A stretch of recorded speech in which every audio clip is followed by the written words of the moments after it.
السلام علیکم ورحمۃ اللہ وبرکاتہ۔ قال اللہ تبارک و تعالی بعد اعوذ باللہ السمیع العلیم من الشیطان الرجیم یحلفون باللہ لکم لیرضوکم واللہ ورسولہ احق ان یرضوہ ان کانوا مؤمنین۔ معزز خواتین و حضرات، اللہ مالک العلام رب ذوالجلال والاکرام کی توفیق اور اس ذات بابرکات کے فضل و کرم سے آج جمعرات کا دن ہے، 23 رجب 1441 ہجری اور 19 مارچ 2020 عیسوی، اور ہمارے سبق کا موضوع رب کائنات کی پاکیزہ کتاب قرآن مجید، 10واں پارہ، سورہ توبہ اور سورہ توبہ کی 62ویں آیت مبارکہ۔ اللہ رب العزت نے اس آیت مبارکہ میں بھی منافقین ہی کا تذکرہ کیا ہے کہ یحلفون باللہ، یہ اللہ کی قسمیں اٹھائیں گے، لکم، تمہارے لیے، لیرضوکم، تاکہ یہ تمہیں راضی کر دیں، واللہ، اور اللہ تعالی، ورسولہ، اور رسول صلی اللہ علیہ وسلم، احق، اس بات کا زیادہ حق رکھتے ہیں، ان یرضوہ، کہ انہیں خوش کیا جائے، ان کانوا مؤمنین، اگر یہ ایمان والے ہیں۔ لفظی ترجمہ آپ نے سنا، بامحاورہ ترجمہ سنیے گا۔ اے ایمان والو، یہ تمہارے سامنے آ کر اللہ کی قسمیں کھاتے ہیں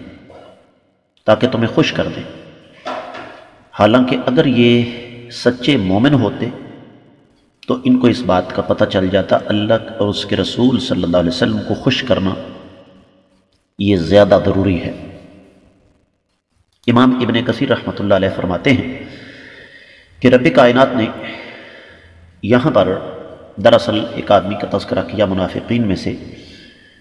جو آقا علیہ الصلوۃ والسلام کے پاس آنے کی بجائے مسلمانوں کے پاس آیا اور آ کر کہنے لگا کہ اللہ کی قسم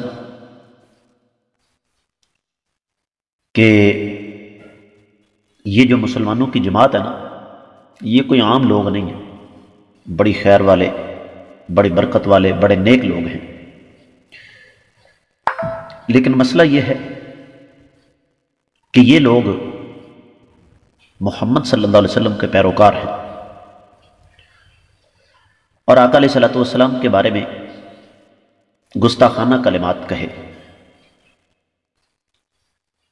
تو جب یہ بات مسلمانوں نے سنی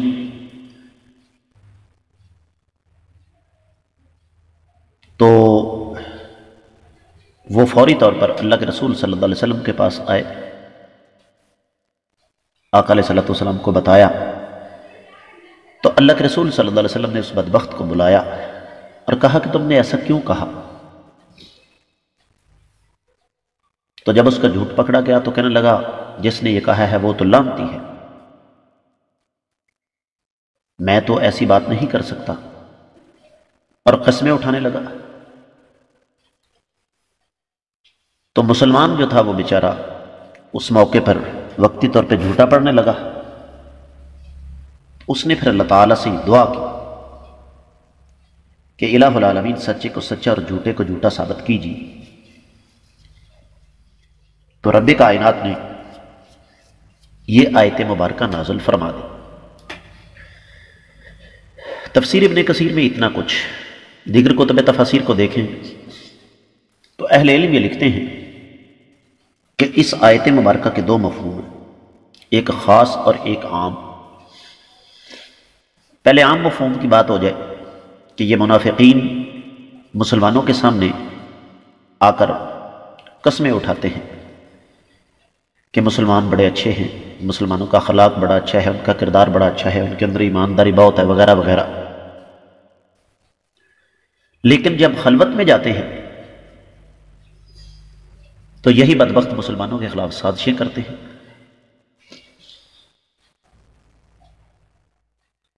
تو اسی پس منظر میں پھر اہل علم نے وہ واقعہ بیان کیا ہے جس کا تذکرہ امام ابن کثیر رحمۃ اللہ علیہ نے اپنی تفسیر میں کیا۔ تو یہاں سے اہل علم نے ایک بڑی اہم بات اخذ کی ہے، اور وہ یہ کہ ہر انسان جو قسم اٹھانے والا ہے ضروری نہیں کہ وہ سچا، جس طرح کے منافقین کی بات ہے، اور یہ تو میں نے اور آپ نے اپنی عملی زندگی میں کئی دفعہ آزمایا ہے کہ بہت سارے لوگ قسمیں اٹھاتے ہیں، اور دلچسپ بات یہ ہے کہ ان کی قسمیں جھوٹی ہوتی ہیں،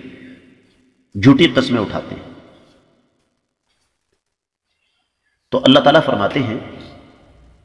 کہ جتنی محنت اور کوشش یہ مسلمانوں کو راضی کرنے کے لیے کرتے ہیں کہ وہ مسلمان ان سے راضی ہو جائیں، ان کو چاہیے کہ اتنی زیادہ کوشش کریں اللہ تعالیٰ کو راضی کرنے کی۔ اب یہاں پر ہمارے بعد ناعاقبت اندیش مسلمان اس آیت کو بنیاد بناتے ہیں واللہ ورسولہ احق ان یرضوہ، اللہ اور اس کے رسول صلی اللہ علیہ وسلم اس بات کے زیادہ حقدار ہیں کہ ان کو راضی کیا جائے، تو لہذا ہم تو سب سے پہلے اللہ کے رسول کو راضی کریں گے، پھر اللہ کو راضی کریں گے۔ اور یہ بات کرتے ہوئے وہ بھول جاتے ہیں کہ یہ آیت مبارکہ منافقین کے بارے میں ہے، اور اس کا تعلق اللہ کے رسول صلی اللہ علیہ وسلم کے حیات طیبہ آپ علیہ الصلوۃ والسلام کی زندگی کے ساتھ ہے۔ اور اس آیت مبارکہ سے یہ بھی پتہ چلا کہ کائنات کا جو ایک بڑا بنیادی اصول ہے کہ انسانوں کو راضی کرنے کے بجائے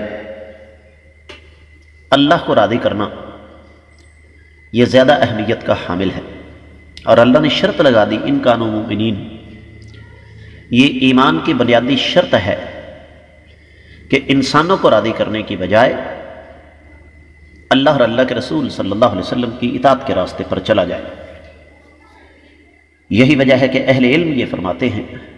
کہ اگر یہ منافقین ایمان والے ہوتے تو اطاعت کا راستہ اختیار کرتے، اگر ان کو اللہ کے وعدے اور وعید پر یقین ہوتا تو پھر یہ کبھی بھی نبی کریم صلی اللہ علیہ وسلم کی حیات مبارکہ میں مسلمانوں کے پاس نہ آتے، بلکہ نبی کریم صلی اللہ علیہ وسلم کے پاس جاتے اور آپ علیہ الصلوۃ والسلام کے سامنے اس بات کا اعتراف کرتے کہ ہم غلط ہیں۔ اور اہل علم نے یہاں پر لکھا ہے کہ اس آیت مبارکہ میں ہر دور کے منافقین کے لیے ایک عبرت ہے کہ وہ بادشاہوں وزراء کی قربت حاصل کرنے کی بجائے اللہ اور اللہ کے رسول صلی اللہ علیہ وسلم کی اطاعت کے راستے پر چلیں، اسی میں ان کی کامیابی ہے۔ اللہ سمجھنے کی توفیق عطا فرمائے۔